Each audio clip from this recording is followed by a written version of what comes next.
En ce premier dimanche de l'Avent, l'Évangile nous envoie le message suivant, « Veillez ». Dans l'Évangile, on disait « Veillez donc, car vous ne savez pas quand est-ce que le maître de la maison reviendra, le soir, ou à minuit, ou le matin. » Et quand l'Évangile nous parle de veiller en cette période de l'Avent, c'est pas juste pour dire les premiers chrétiens veillaient parce qu'ils pensaient que Jésus était pour revenir sur terre dans pas grand temps.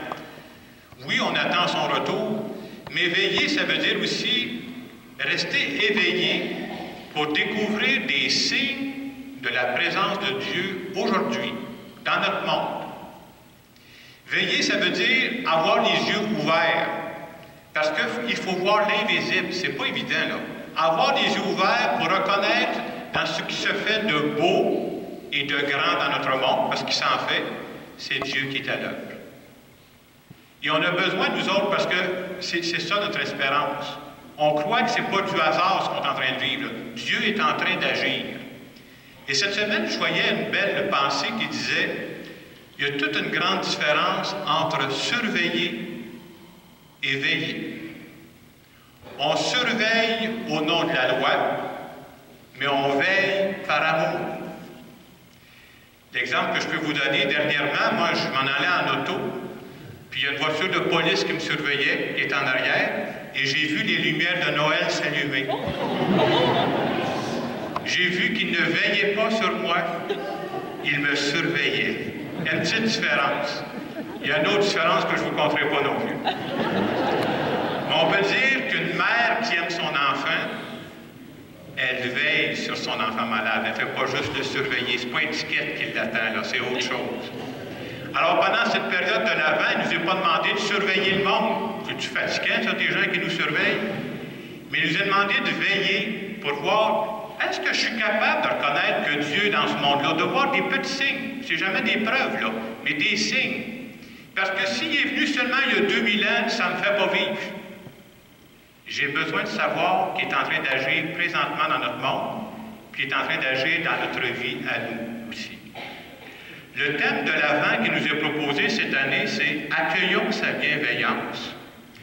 Accueillons sa bienveillance, c'est pour nous rappeler que Dieu est bienveillant envers nous. Et c'est aussi pour nous rappeler que nous autres, nous sommes appelés à être bienveillants pour les autres. Vous savez, la bienveillance, la bonté, la générosité, on peut appeler ça de différents mots, là, ça se vit de différentes façons. Ça peut se vivre dans des paroles, ça peut se vivre dans des gestes aussi. Mais vous savez, pareil que moi, qu'est-ce qu'on retient le plus? Ce qu'on retient le plus, c'est la bienveillance qui va se transformer dans des gestes concrets. Ça parle beaucoup plus fort que des discours. Et ce matin, j'ai pensé vous présenter des exemples de bienveillance. Premièrement, j'ai pensé de vous parler de notre pape François. Vous savez, depuis qu'il est pape, il a beaucoup d'impact. Pas juste auprès des croyants, là, auprès de beaucoup de monde. Là. Parce que les gens disent, oui, il parle bien, mais il ne fait pas juste parler. Il agit. Je vais vous montrer des exemples de gestes de bienveillance qu'il a posés. Ce que j'appelle des gestes de bienveillance, c'est des gestes qu'on n'est pas obligé de faire. Il n'y a pas personne qui peut nous obliger à faire ça. Mais ça montre ce que tu as dans le cœur, par exemple. Et ça a un impact sur notre monde. Alors, dans les exemples que je vais vous montrer, j'ai pris 3 petits passages des gestes que le pape a posés. Premier geste, je vous dis, la première partie, ça parle l'italien, laissez faire l'italien. Regardez l'image. À un moment donné, pendant qu'il est en train de faire une audience à Rome, il y a un petit enfant qui est monté jusqu'à lui. C'est assez rare parce qu'habituellement, il y a la sécurité autour de ça. Hein. Le petit enfant est venu. Regardez comment il va l'accueillir. Il n'est pas obligé de faire ça. Là. Il va l'accueillir avec bienveillance. Il va même faire des bébiques pour le faire rire. Il fait embrasser sa croix. Le deuxième passage que j'ai montré, le premier jeudi saint où il était pape, ce qu'il a fait, dans la célébration du jeudi saint, il y a toujours le lavement des pieds. Plutôt que de rester tranquille dans son église, il dit, moi, je vais aller laver les pieds, mais je vais aller dans une prison de Rome. Et juste de voir comment il prend la peine de laver les pieds de ces prisonniers-là, ça montre qu'il est habité par la bienveillance. Et le dernier petit bout que j'ai montré, pendant qu'il se promène, tous les mercredis matins, il fait une audience sur la place Saint-Pierre à Rome. Il se promène avec la papamobile, qu'on appelle. Puis à un moment donné, il a demandé à celui qui chauffait la papamobile, arrête ça. Dans l'assistance, il a aperçu un jeune adolescent trisomique. Vous savez ce qu'il a fait? Juste pour lui faire plaisir, il a dit « Viens-t'en ». Il l'a fait asseoir sur son siège, puis il l'a fait promener avec sa papamobile sur la place Saint-Pierre. Est-ce qu'il était obligé de faire ça? Pas du tout. Mais dans ces petits gestes-là, ça montre qu'il est habité par un cœur de bonté. On prend la peine de regarder ça, puis je vais faire le suivi. Loro una doccia nelle nostre case, che a se spesso si trasformano in piccole fraterne, specie quando gli aiuti di Stato sono insufficienti. I nostri armadi poi si svuotano di vestiti, ma nello stesso tempo le nostre vite si riempiono di grazie. Comme il le faisait à Buenos Aires lors de la traditionnelle messe du Jeudi Saint, le pape François a tenu à le refaire à Rome, à rendre visite à des prisonniers. C'est ainsi au centre de détention pour mineurs de Casa del Marmo, dans la banlieue romaine, que le souverain pontife a célébré la messe de la Seine, qui s'accompagne généralement de la cérémonie du lavement de pieds. E in più alto, Parmi nous tous, a-t-il dit, même le plus éminent est au service des autres. e questo è un simbolo, Par ce geste, par ce lavement de pieds, je vous témoigne que je suis à votre service. tuo servizio. Ce fameux geste, une caresse de Jésus selon lui, le pape l'a répété face à 12 détenus, 10 hommes et 2 jeunes filles. Il a appelé ces jeunes à renoncer à la colère, ou plutôt à laisser tomber lorsqu'elles viendraient à se manifester, les exhortant à aller de l'avant avec l'espérance.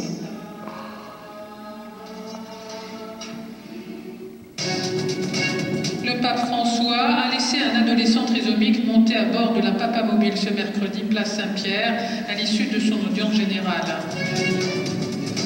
En 100 jours de pontificat, l'ancien cardinal de Buenos Aires a acquis une popularité inédite.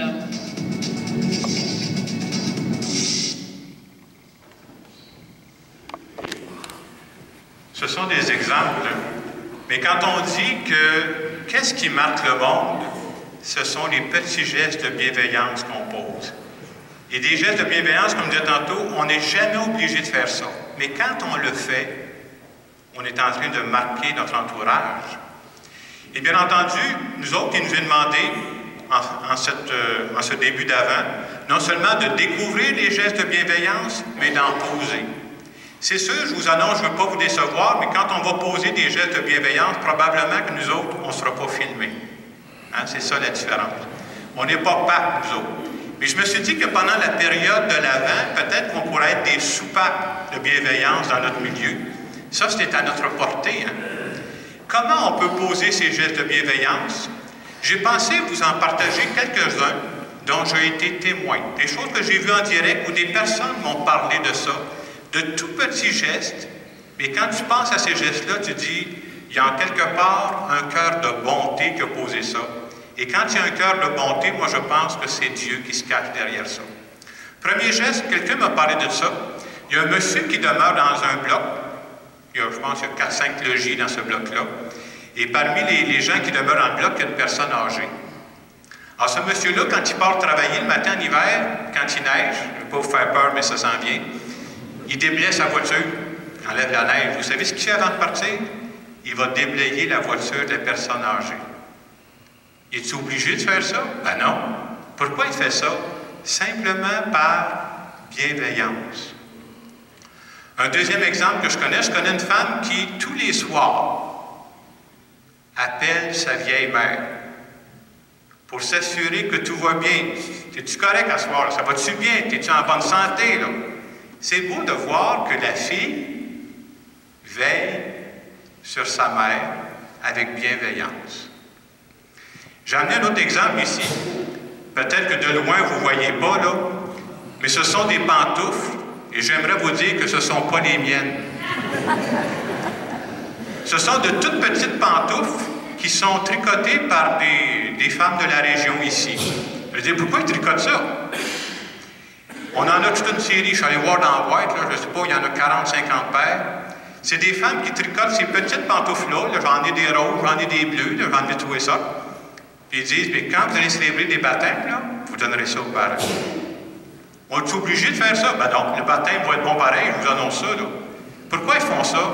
C'est un geste de bienveillance gratuit. Je connais une autre madame, encore en Saint-Hyacinthe, elle tricote aussi des pantoufles, mais pour des grands bébés. J'en ai eu une paire. Puis elle m'a dit, Jacques, toi, as-tu une grosse famille? J'ai dit, là-dessus, ça va pas si pire. Mais des fois, en hiver, les gens viennent en réunion au presbytère, puis ils n'ont pas de souliers, puis tout ça. Fait qu'elle m'a fait des chaussettes, là, des pantoufles, j'en ai, là. Je suis capable de tout vous recevoir au presbytère. Pas tout en même temps, par exemple. C'est un autre geste de bienveillance. Dernier geste de bienveillance, on m'a parlé d'un monsieur qui se lève plus tôt le matin. Vous savez qui se fait quand il se lève, lui, là? Il part à la cafetière, puis tout ça. Puis quand son époux se lève, le café est déjà prêt. Parle-moi d'un bon mari, hein? Je ne veux pas mettre de la pression sur personne, là. Un geste de bienveillance. Et nous autres, on croit que derrière tous ces gestes de bienveillance, il y a l'inspiration de Dieu. C'est comme ça que Dieu passe dans notre monde. On vit dans ce monde-là, puis il y a plein de choses qu'on peut dire qui ne sont pas belles, qui se vivent. C'est vrai, on n'a pas les yeux fermés. Mais c'est à nous autres de mettre de l'épice dans la sauce. Hein? Des gestes de bienveillance, c'est pour mettre de l'épice dans la sauce de notre monde.